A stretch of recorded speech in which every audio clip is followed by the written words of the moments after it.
ومن الليل فتهجد به نافلة لك عسى أن يبعثك ربك مقاما محمودا।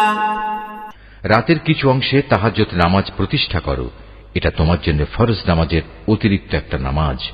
আশা করা যায় তোমার মালিক এর বরকত দ্বারা তোমাকে প্রশংসিত মর্যাদায় প্রতিষ্ঠিত করবেন। وقل رب أدخلني مدخل صدق وأخرجني مخرج صدق واجعل لي من لدنك سلطانا نصيرا। তুমি বলো, হে আমার মালিক, যেখানেই আমাকে নিয়ে যাও না কেন তুমি আমাকে সত্যের সাথে নিয়ে যাও, এবং যেখান থেকেই আমাকে বের করো না কেন সত্যের সাথেই বের করো।